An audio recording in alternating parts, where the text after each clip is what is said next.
بولیے. یہ تھے جناب اشتیاق، یہ تھے، یہیں سے لیتے دوبارہ.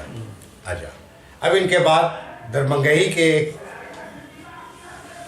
شاعر جناب مشتاق دربھنگوی، جن کا تعلق صحافت سے ہے اور کئی کتابوں کے خالق بھی ہیں، مرتب بھی ہیں اور صحافت سے بھی جڑے ہوئے ہیں. یہاں کے روزنامہ اخبار مشرق سے ان کی وابستگی ہے. ہم ان سے درخواست کرتے ہیں کہ وہ اپنے کلام سے ہمیں نوازیں. غزل کا مطلب پیش ہے. جی سمندروں کی تہوں میں جو ہاتھ ڈالے گا، سمندروں کی تہوں میں جو ہاتھ ڈالے گا، سمندروں کی تہوں میں جو ہاتھ ڈالے گا، صدف کی کوکھ سے موتی وہی نکالے گا. واہ واہ واہ واہ واہ، بہت خوب. سمندروں کی تہوں میں جو ہاتھ ڈالے گا، صدف کی کوکھ سے موتی وہی نکالے گا.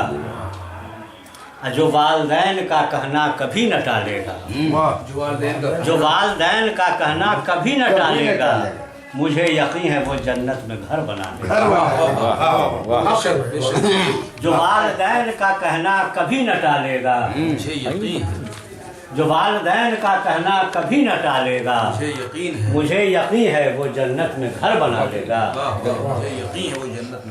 ستم کی زد سے یقیناً مجھے بچا لے گا. واہ واہ واہ واہ، بہت خوب. ستم کی زد سے یقیناً مجھے بچا لے گا. خدا خدا ہے کوئی راستہ نہیں. ستم کی زد سے یقیناً مجھے بچا لے گا. خدا خدا ہے کوئی راستہ نکالے گا.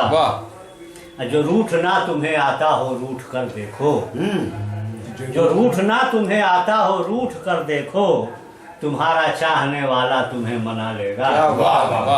تمہارا چاہنے والا تمہیں منا لے گا. اور مختا ہے کہ جو پیش آئے گا مشتاق ان کے ساری سے، جو پیش آئے گا مشتاق ان کے ساری سے، وہ دشمنوں کے دلوں میں بھی گھر بنا لے گا. پیش آئے گا مشتاق ان کے ساری سے، وہ دشمنوں کے دلوں میں بھی گھر بنا لے گا. ستم کی زد سے یقیناً مجھے بچا لے گا.